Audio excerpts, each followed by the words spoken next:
নমস্কার, দি রিপোর্টে আপনাদের স্বাগত। 13ই নভেম্বর বিক্ষিপ্ত অশান্তির মধ্যেই সম্পন্ন হয়েছে রাজ্যের 6টি কেন্দ্রীয় উপনির্বাচন। আর এদিন আগরপাড়ায় এক অনুষ্ঠানে এসে রাজ্যের উপনির্বাচন সহ একাধিক বিষয়ের পাশাপাশি আরজিকর কাণ্ডে মূল অভিযুক্ত সঞ্জয় রায়কে নিয়ে এবার মুখ খুললেন বিজেপির প্রাক্তন রাজ্য সভাপতি দিলীপ ঘোষ।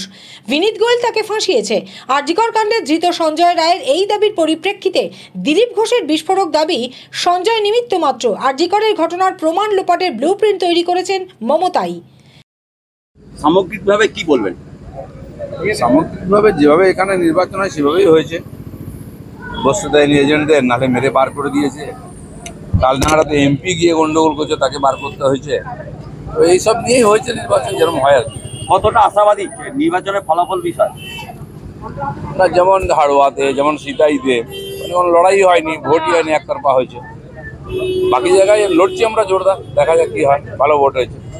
দাদা, অধিকাংশ বুথে বিজেপি প্রার্থী দিতে পোলিং এজেন্ট নাকি দিতে পারেনি, বিরোধীরা শাসক দলের পক্ষ থেকে বলা হচ্ছে। কি আমি তো বলে দিলাম, হাড়োয়া আর সিতাইতে ঢুকতে দেয়নি, যারা ঢুকেছিল তাকে 12টার মধ্যে বার করে দিয়েছে।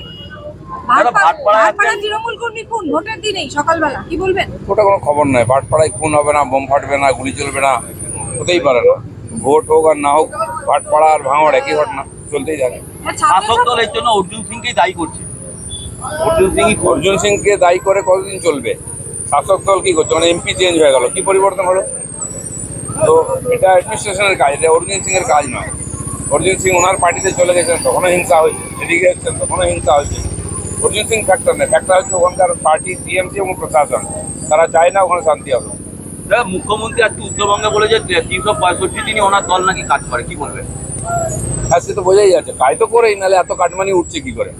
বালি, কয়লা, গরু এসব চলছে 365 দিনে, এটাই চলে। এমন কোনো ডিপার্টমেন্ট নেই, আবাস যোজনা থেকে শৌচালয়, সব জায়গায় কাটমানি। কাজ না করলে তো ওটা পাওয়া যাবে না, ওই জন্যই করেন। হ্যাঁ, টাকা কোথায় চলে যায় বোঝা যায় না, তারপরে হ্যাকারদের উপরে চলে যায়। ওনার কোনো দায় নেই। বিরোধী দল, অমুক, নাহলে হ্যাকার, এদেরই দায়ী। গরিব বাচ্চাদেরকে লোভ দেখিয়ে ট্যাবের টাকাটাও লুট করে নিলেন। চিন্তা, গরিব মানুষের মাথার ছাদটা লুট করে নিলেন। গরিব বাড়ির মহিলাদের বাড়ির শৌচালয়ের টাকাটাও লুট করে নিলেন। আর কত লুট করবেন? আরজিকর কাণ্ড নিয়ে কি বলবেন? সঞ্জয় রায় বলছে বিনীত গোয়েল সব জানেন, দিলীপ ঘোষের ফাঁসি। এটা তো সিবিআই আর সুপ্রিম কোর্টে দেখার কথা। আমরা তো বলেই দিয়েছি, যেটা আন্দোলনের লড়াইয়ের জায়গা ছিল এটা সুপ্রিম কোর্ট খেয়ে নিয়েছে আর সিপিএম কংগ্রেস খেয়ে নিয়েছে।